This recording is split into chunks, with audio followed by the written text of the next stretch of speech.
I'm still hurting, man. I'm freaking hurting.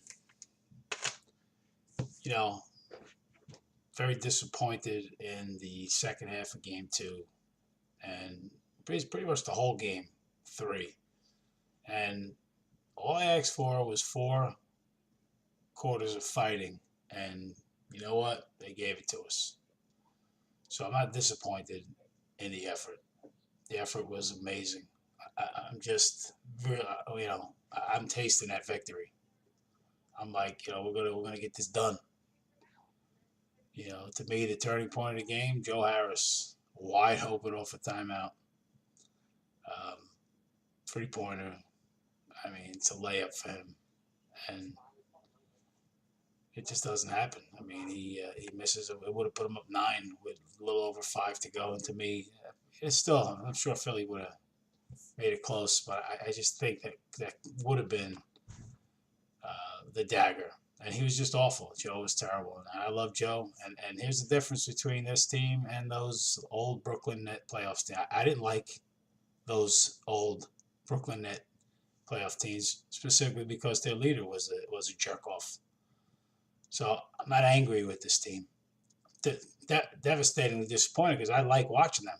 And now I know that my season, I've probably lost seeing them 2 more times at least, you know, and tying this up. And in my head, I'm like, I'm going to see them 3 more times. We're going to go to game 7 with this thing.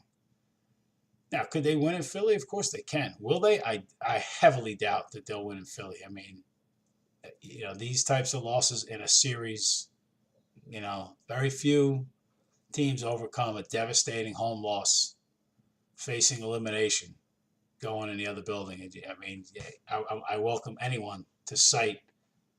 I'm sure they're out there, but I'm sure they're few and far between. You lose a devastating home game and you face elimination on the road and you manage to come back. Could they do it? Yeah, but listen, the Sixers are talented. And I wasn't happy about the Dudley ejection. I had Net fans texting me, "Oh, this is a great trade." I'm like, are you watching this game? First of all, I understand Butler's a star and Dudley's not. But if you were watching that game, Dudley was our star for LeVert obviously was the best player on the floor yesterday, but Dudley on our side, and Embiid, of course, their side. Dudley was the second best. Dudley was doing everything. Dudley was defending. He was annoying, which he always is. He made a couple of big shots. He had, I think, 4 assists. I was not happy at all that he was gone. His leadership is so invaluable to this squad. And I was not happy. Oh, I'll take Butler. No, I wasn't. I didn't think he should have got ejected. I thought neither one of them should have. But anyway, I digress. Positives is we saw LeVert. LeVert's becoming a star. LeVert's becoming a star. Russell, I thought, listen, he played well.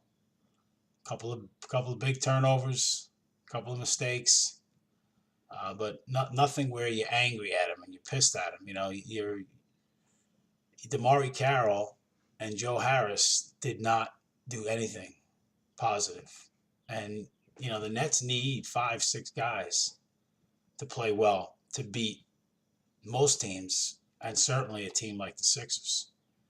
They have to have 5, 6, maybe even 7 guys play well. Allen played well. I didn't think Rondé was effective. It was a little weird, and I love him. Right, I'm always defending him, but I thought it was a little strange how many minutes he got from Kenny yesterday. Graham didn't help at all. And again, like Graham, scraps, good defender. Usually can make a 3, but didn't. Just a devastating loss, especially to not get a shot off. And if you look at the replay of that last play, D'Angelo might have been better served lobbing over Embiid to Allen. Could look like it could have been a dunk if he fed forward and up rather than the little inside pass that was just kind of difficult to handle. And listen, the refs clearly, the whistle was on the other side. There was no fucking question that Ben Simmons pushed off on the offensive rebound that led to the Redick three. No question.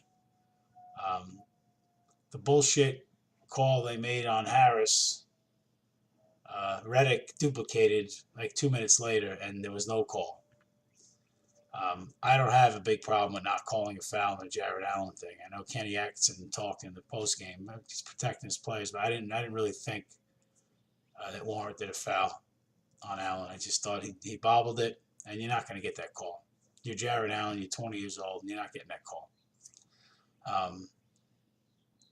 Just hurts, man, because I really do not think that I don't think we can win a game in Philly under the circumstances. If it was 2-2, I would have been like, yeah, man, we got to bring the head of it. And I think Philly is like, all right, we finally got rid of these pests. Now, again, what am I asking for on Tuesday? 4 quarters.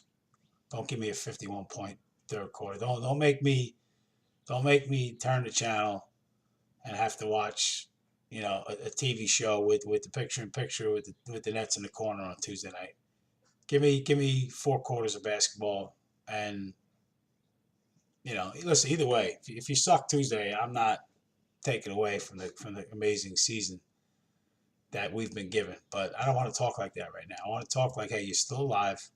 Come out and fight. Make those bastards earn it. I dislike the Sixers.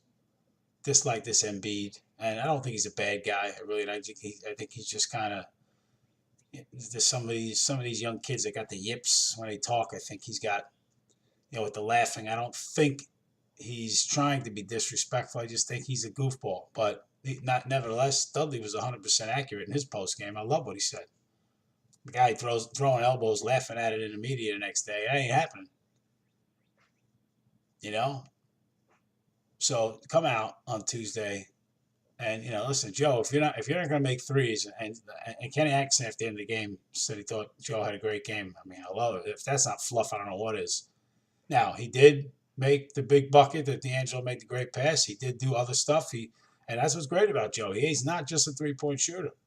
But if he's going to go 0 for 6, 0 for 7, I mean, you can't characterize it as a great game. We need him to make 2 or 3 threes a game.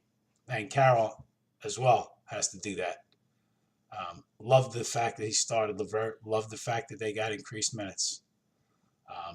But it's going to take 5-6 guys to play well on Tuesday. I'm hoping, man. If you get me back to Brooklyn, then to me, I'm anointing the 2019 Nets as a championship team. If you get me back to Brooklyn, all right. Now, play really hard, lose a tough one. I'm still gonna be waxing poetic about you. Lose and get blown out, I'm still gonna be very proud of this team because again, there's no dogs. There is no Darren Williams on this team. That makes you want to, punch the TV. So there is no negatives coming from Mr. Negative. Just disappointment. Would have been really nice. Would have been really nice to close that shit out. And, good teams figure out a way to do that. And maybe we're just not there yet. All right. Just leave me alone, please. Thank you.